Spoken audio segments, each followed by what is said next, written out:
Well, do you think I'm really broke? Life goes up and it goes down. Well, not exactly, but I spent a lot of money in moving from Australia to Canada and throughout the express entry process. So today we are going to talk all about that. So serious, idiots thinking it will matter. Keep me company downtown before the clock runs out.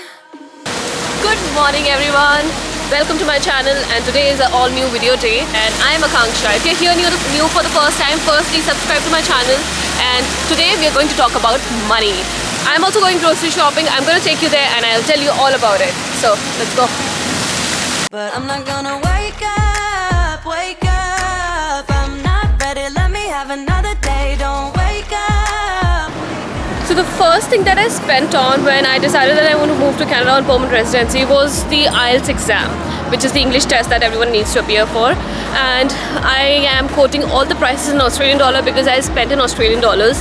And when at the end of the video, I'll convert it to Canadian and you'll know how much I spent in Canadian. But yeah, to start with, for IELTS, I spent about $375 for the test only. And the test is valid for 2 years, so if you are going to be waiting in the pool for like more than 2 years, you have to appear for this test regularly, like once every 2 years. So that is one big expense. The next expense that I had to pay for was skill assessment, and we had gone through West, so we paid $262 per person, and mind you, I paid for my skill assessment and my partner paid for his skill assessment, so in total it was like more than $500 of expenditure, but per person it's $262, so that is like a mandatory expense that you have to go through if you're applying for permanent residency. And yeah, it did hurt a little bit. Whoa, no, not yet. Whoa, no, not yet. It's pretty cold today. The temperature is 10 but it feels like 7, and like my hands are freezing. But it looks so beautiful with these autumn colors out. I mean, I'm stunned looking at this thing. Wow. If I'm not ready, let me have another day. Don't wake up, keep it steady, cause I'm happy, I'm not gonna wake up. No, not yet. Whoa, no, not yet. Whoa, no, not yet. Whoa. These are super good for like quick snacks. For the days I don't want to cook. I had to take an agent because I was like very unaware about what to do for the Canadian process, and it was such a confusing thing that time because no one I knew was applying for it, so I did not have any as such information. I thought it's similar to Australia, so you have to have an agent, and I ended up spending $3,500 just for the agent, which I highly suggest not to if you can do it by yourself. But I had to go for the agent, and after that I had also paid the right to permanent residency fee, which is when I had paid for it, it was pretty cheap. It was about $1,600. I forgot to mention one thing, because I had applied for a common law partner as well. I had to go through a stat declaration and get it attested from lawyer. That also cost another $100 Australian. Yes, expensive, isn't it? But wait, it's just starting. So one more major cost that comes with this PR application is the medical, and in Australia you have to pay around $550 for medicals. It depends if you have a tattoo or not, so there's like some extra tests. So I'm on an average $550 is the price, and I had to appear for medical twice because it had expired since my application was on hold throughout COVID. Therefore I spent about more than $1,000 just to give medical tests.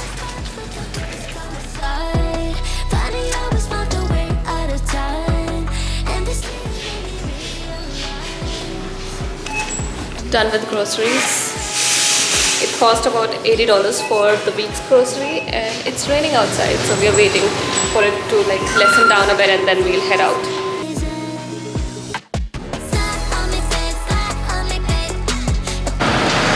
Walking back home with our groceries, and trust me, these IKEA bags are so good. and I just carry them everywhere whenever I'm going for groceries. So once everything was done, we got our passport request, we got our passport stamped and our PR approved. It was time to fly into Canada, and this is where the actual expenses began. We had to book for flights, we had to pack our stuff, send it out, book shipping company, book an accommodation, a temporary accommodation when we get to Canada, and it all cost a lot. So, any guesses how much I spent? Well, I did not know until now as well that this was my total cost, but yeah, I was like dreading calculating how much I had exactly spent. Well, to start with, I had booked a shipping company called 7 Seas Worldwide, and they had charged me 1,500 Australian dollars approximately, I don't exactly remember the figure, for to handle all the shipping of my stuff from Sydney to Toronto. So the reason why I had booked a shipping company, because I was staying in Australia for 5 years. Can you imagine how much stuff I had gathered until then? Like, I discarded a lot of things. I did a lot of donations and shortened down the number of things that I needed to send here. I couldn't take it with me to India, and I was traveling to Turkey as well, so I decided that I will book a shipping company. So 7 Seas had taken care of all the shipping needs for me. I paid them $1,000 when I had shipped out my stuff from Australia, and when it came here I paid about 330 Canadian dollars, which I'm estimating to be 1,500 Australian dollars for just shipping.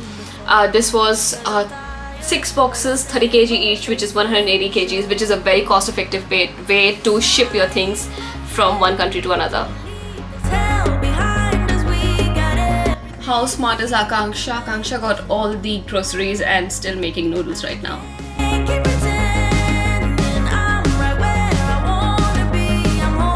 And next up was tickets. I was traveling from Sydney to Delhi, then from Delhi to Turkey to Canada in Toronto. So it was going to be expensive, obviously. Let me find out how much I spent on tickets.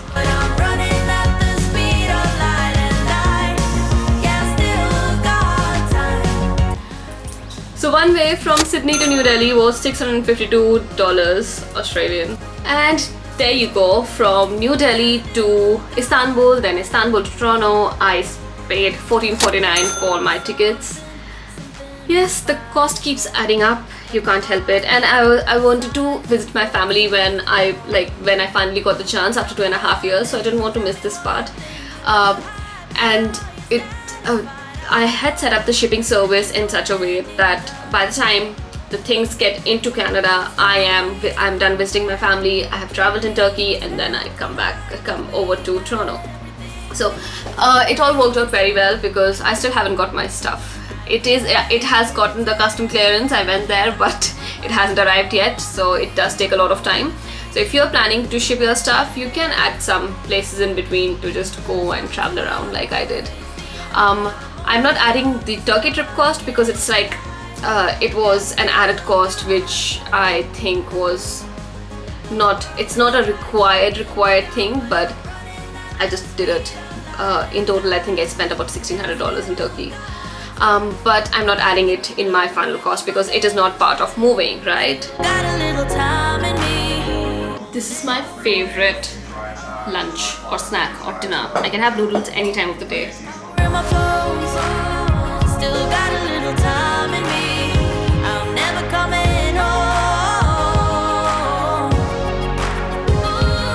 How good does it look?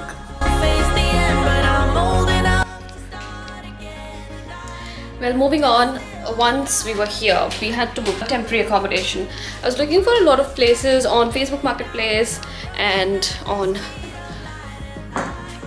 Airbnb, as well as on Roomster and Roomies.ca, but I couldn't find anything who wanted to give a place to someone who is here for a short term, on a monthly basis, doesn't have a credit record. So it was very hard to find a place like on a monthly rental.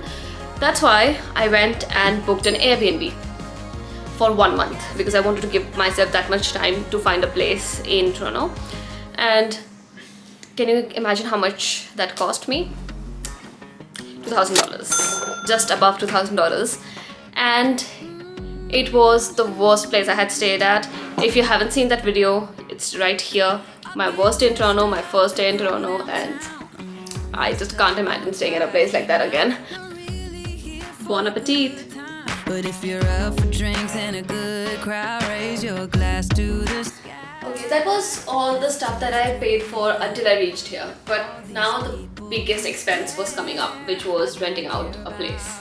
When I found this apartment, it was listed for $2,650, and after all the additions and deductions, we got it for $2,600, and we had offered to pay 4 months rent upfront, first and last month deposit, and last 2 months deposit additional.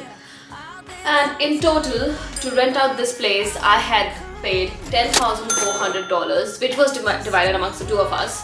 But the total cost was $10,400 for 4 months. And yeah, that was the biggest chunk that came out of my savings account, and it felt so bad spending this big amount of money. But I mean, you know, you can't really do much, you have to spend this much money. But if you are coming here and you don't have a place to stay and you're going to lease something out for the first time, make sure you have got like a good chunk to spend on your deposits. Oh wait, I forgot to tell you. It's not just the 4 months advance rent that I had given out. We had to get insurance as well, tenants insurance, which we got for $220 Australian for the whole year. And this is something that happens here, and you have to like just go with it. And after that, we had also got our mobile plans, which was $45, our internet $65, and I think a few more things here and there, which I will add later in miscellaneous cost.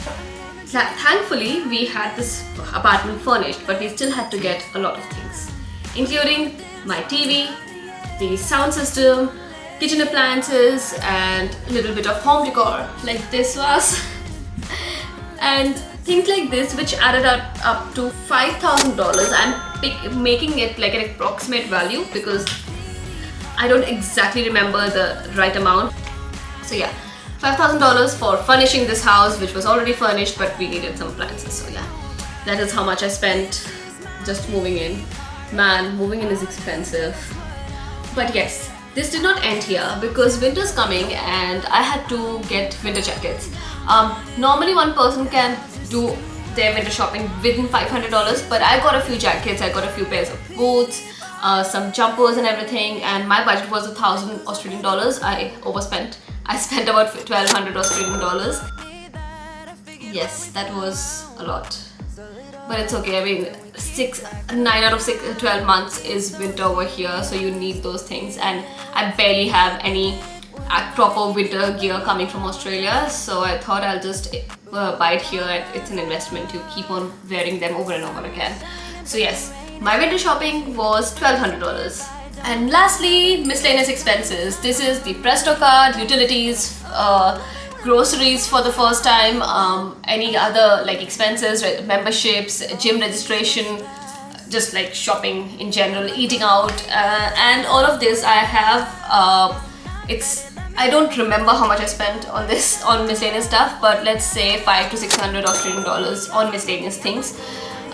Which I think is still a lot because moving to a new country and settling in, you need to have this money to spend. And what do you think the total is? Let's get some drum rolls. Okay, so the total. It's like a big hiccup to my bank balance and my savings, which I have been doing for the last 5 years. But this is how much I spent. $30,391 just to move from Australia to Canada. And I haven't added my Turkey trip. But yes, thankfully I was able to save so much money that I could spare this money, and a lot of this cost was divided between the two of us. So if you're coming here with a partner, a lot of this cost is split between the two, and you know, you can minimize or maximize the cost according to your needs, your situation, your family composition. So it's not like this is how much you exactly need to move to Canada or move to Toronto. but this is just a rough idea of how much the cost will be and where you can, like, now you know where you can up or down the cost. And yeah, this is all I spent during my move to Toronto, and yes, it's a lot. I hope I can recover this money, get some job here, and then back up my savings of this $30,000 again. Okay, one thing I want to mention, that it's not like I have a rich family or my partner has a rich family who just kept on giving us money. We have been saving for our future from the last 2 years, and this is our savings that we spent here. There was a time I was working 3 jobs, and there was a big amount of time when I worked 2 jobs to save this money so that I could move to Canada. So this is all my savings. It's not like I spent all of my savings, I still have some, but this was a huge chunk of my savings that went out of the window for moving to Canada. And oh yes, I forgot. This is how much it is in Canadian dollars. So this is how much you need basically to move as a couple to Canada. And cheers guys, thank you so much for watching this video, and if you are still here, follow me on my Instagram, subscribe to my YouTube channel, hit the like button, and these are some other videos that I did, and I hope you like them, and I'll see you next week.